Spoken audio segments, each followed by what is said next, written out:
Hey guys, I'm enjoying being outside. It's been rainy, it's been gloomy for almost a week now, and finally yesterday it got up into like the 20s, and it's supposed to be just as nice today, not a cloud in the sky. So we're going to enjoy my lovely cup of tea out here. The incense that I currently have burning, which is patchouli, which, as you well know, sandalwood and patchouli are my sandalwood, patchouli, and nagchampa are my three favorite.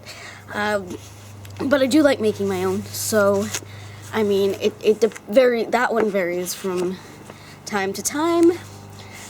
So we're just enjoying the sunshine, doing a few crafts. I'm waiting to use my sewing machine. I'm just finishing up a craft with that. I'm trying to make myself a skirt for the first time in so long, and it's very interesting. But today is day 70, and it's Yule, which is funny because it's getting really nice out. It's really close to Letha, so here in the northern hemisphere. So Yule is banishing winter shadows.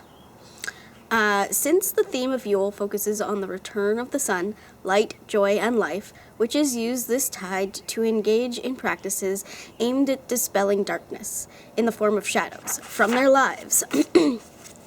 In the witches' world, shadows refer to aspects of your life experience that you have not fully explored or that you might even overtly deny. These denied and fragmented parts of your total life experience take on a powerful, even uncontrollable force. There is no shame in having shadows. We all have them to varying degrees. It is simply a part of being human. A word to the wise. In spiritual terms, darkness is only one of a variety of natural human states. To judge darkness as bad or wrong is akin to judging whether up is better than down, or whether blue is better than red.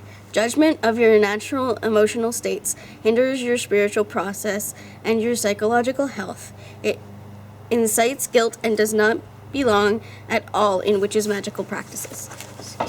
I have a little runaway, and it's collecting paint.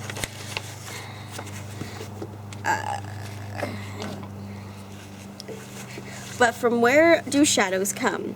Shadows emerge from every corner of our lives. We unwittingly fashion our own shadows out of taboos, both personal and cultural. They are our unexorcised emotional burdens, our unexamined sadness, fear, anger, and other dark but purely natural emotional states. We also make up shadows when we suppress natural feelings that arise from traumatic experiences, such as a death in the family, a brush with danger, or a frightening ordeal. These unexamined emotional states fester over time and result in dark and often disturbing behaviors. Shadows also emerge from our cultural standards or rules that regulate behavior by social agreement on what is acceptable and unacceptable. Cultural standards can create rigid behaviors and strong emotional reactions, especially when you observe someone within our culture abandoning the agreed upon rules. For example, imagine that in your culture the word please should politely precede a request. If someone does not respect that rule that you have learned and to which you are accustomed, then you may experience feelings of frustration, offense, or confusion. In reality, this was only a rule that a social group agreed as was real. The rules we learn from culture are often those reinforced in our families, and they are strong enough to create illusory emotional states. In other words, we can experience joy or sorrow simply because of made-up rules, but these rules are so powerful and persuasive that they can dissolve relationships, cause stress, and even push us towards self-destruction. At the time of Yule, certain witchcraft practices involved encounters with shadows, penetrating its reality and seeing it for what it is, which is nothing substantive at all. Our magical work over the next several days will introduce you to your shadows so that you can further your own work with these energies. Practice knowing the rules. Make a list of at least 10 socially enforced rules that you have learned from living in your culture of origin. For example, your culture may tell you that men are supposed to be the main financial supporters to a family. Or it may tell you that it is shameful to have sex outside of marriage. After you've compiled your list of cultural rules, take time to journal about how each one has affected you both positively and negatively. Make a similar list of 5 to 10 rules that you are supposed to follow as a member of your gender. When you have your list, take time to journal about how these rules have affected you. Now make a list of rules that you are supposed to follow as a member of your family. Then journal about how these rules have affected you. Like it says, rules are everyday life.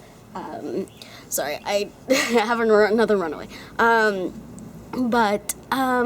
just, you follow them, you don't follow them. To me, each person is their own. I act definitely a certain way with my parents, with my family, than I do with my friends. It is a different atmosphere, I guess. You use your please and thank yous at home. You do as you're asked. Things like that. Whereas with my friends, we hang out, we, don't necessarily say please and thank you.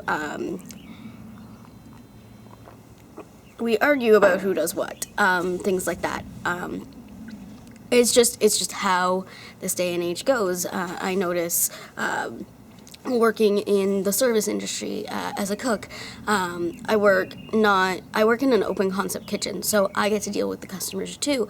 I notice, some kids are very polite, very ask questions. If they can't reach something, they ask somebody to get it very nicely. Others, no regard for people. And it's also an age thing too, I guess. Generally the older kids tend to be very, very polite. Use their please and thank yous and things like that. But that again has probably been instilled in them with their parents, whereas little kids, it's still instilled, but it doesn't register because they're too young to understand. It's also an understanding thing. Anyway, that was day 70. I have to go save something, save the garden from something. Anyway, and I have my other project that I'm getting ready for you guys. And so I will say you for day 71, which is Yule Finding Shadow. Blessed be, and keep crafting, witches.